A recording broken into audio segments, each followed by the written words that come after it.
Hey, it's Jack. Monday morning.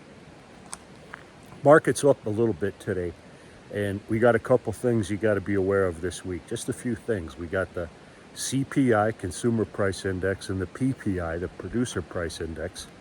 And I can't say either one of those with a straight face because I don't believe that it's a real number. I don't believe the government could come up with an accurate consumer price index or a producer price index. But that's what the Fed's going to want to look at to see if inflation is still hot. They're going to raise rates. I don't think it's that hot. They might pause raising rates, but it really doesn't matter what the Fed does because we've seen this year that stocks can go up when the Fed is raising rates. And people used to always say, don't fight the Fed. Well, that's just not true this year anyway. Now, the other big thing that's going to have all the attention of the whole investment world looking at it is this IPO on ARM, ARM. It's going to trade under the ticker symbol ARM. Now, it's probably going to be priced, when they price these IPOs, they're going to get the maximum price they can get from the initial public offering, price per share, because that determines how much money they raise. So difference between $47 a share and $48, $49.50, that's a huge difference. Now, this could be about a $50 billion offering, which would make it the largest IPO of this year.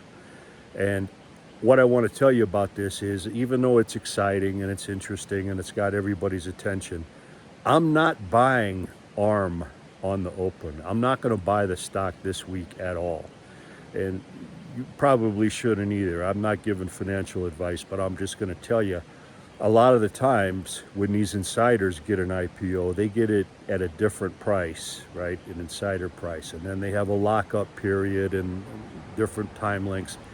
So I expect there to be a lot of selling on the open on this deal, especially for the people that got the IPO at a cheaper price. It opens at a premium. They're going to sell it. So there's going to be a little bit of pressure to get out of the deal from the people that were in it originally, only because they've got such a big profit. It makes sense. Now, for other people, a lot of individual investors are going to pile into this stock just because it's a fascinating company. And that's not a good enough reason. You need a trend to establish, which we won't have. We're going to have a lot of back and forth on this deal. But it's not so much ARM. Here's the thing, is that this deal is going to impact all other companies in that industry. NVIDIA, AVGO, Advanced Micro Devices, Qualcomm, all of them. So I would look more, that's what I'm going to do. I'm going to look more for a play that's related to that if this is a real successful IPO, you might see prices go up in some of its competitors because the valuations across the board are going to be higher. Now, one more thing to consider, NVIDIA was going to buy ARM. ARM was all for the sale to NVIDIA. NVIDIA was dying to buy ARM. The government's put a block on this thing. So can you imagine where NVIDIA would be if they would have acquired this company, ARM, last year? Wow. Now, they're still an investor. This is the other crazy thing about this IPO. It's one like I've never seen before, in the sense that the company ARM did not target real institutional investors for this IPO. They targeted their competition and their partners. So the real big investors in this first deal, Microsoft, Google, NVIDIA, AMD, maybe even Taiwan Semiconductor, they were offered a position to buy into this IPO. So this will be one where if the stock goes up, those stocks will go up because they're early investors in ARM. So that's where I think the play is going to be, kind of like a shadow play in this ARM IPO.